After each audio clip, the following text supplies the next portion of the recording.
Et nous, Maliens, nous savons aujourd'hui un sondage paru par un spécialiste il y a quelque temps, 60% des Maliens tournent le dos à la France.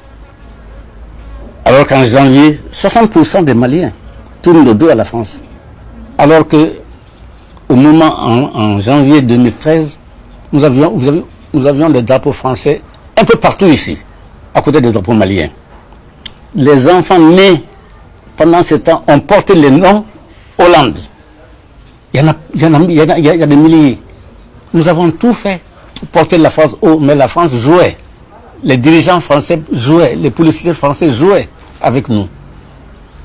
Le Drian a dit, les Touaregs sont nos amis. Il dit, oui. Ensuite, Le Drian a dit, il y a quelque temps, les Maliens devraient se souvenir. Mais est-ce qu'ils se souviennent, lui? Les tombeaux des tirailleurs qui sont à Paris, qui sont un peu partout en France, ce n'est pas des Touaregs. Ce n'est pas des gens du Nord. C'est des Koulibaly, des Diarra, des Traoré, des Ndiaye, des Gueye, etc. Il oublie.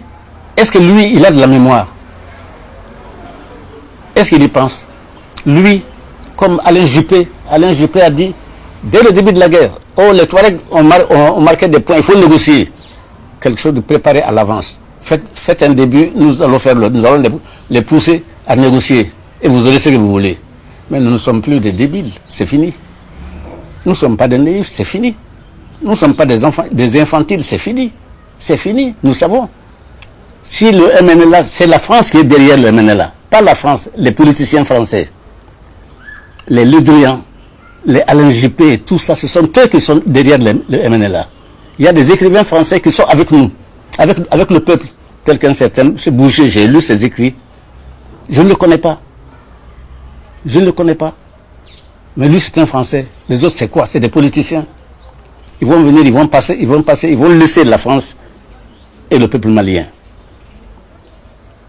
Leur jeu est connu. Leur jeu est clair pour nous. Nous savons, mais qu'ils continuent. Ils auront peut-être une bataille. Parce que nous sommes faibles maintenant. Nous n'avons pratiquement pas d'armée. Un général français a dit que l'armée malienne qu'ils ont trouvée est une armée déstructurée, démotivée,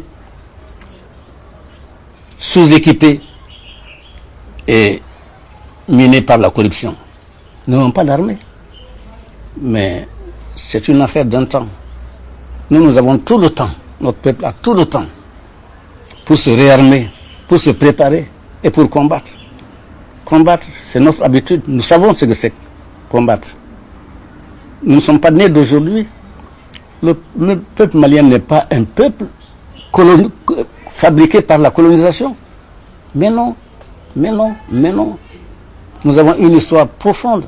Vous savez, le grand Dio Bazoumana, le grand, m'a dit un jour, nous avons une musique qui a été jouée à Zoukainane.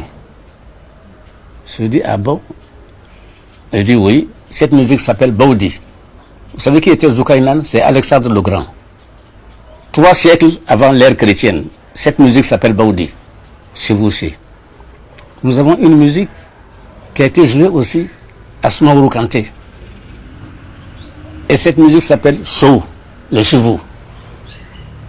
Vous savez, nous ne sommes pas nés hier. Aujourd'hui, nous sommes profondément ancrés dans la terre de nos pères et des pères de nos pères. Nous sommes conscients de ce que nous sommes.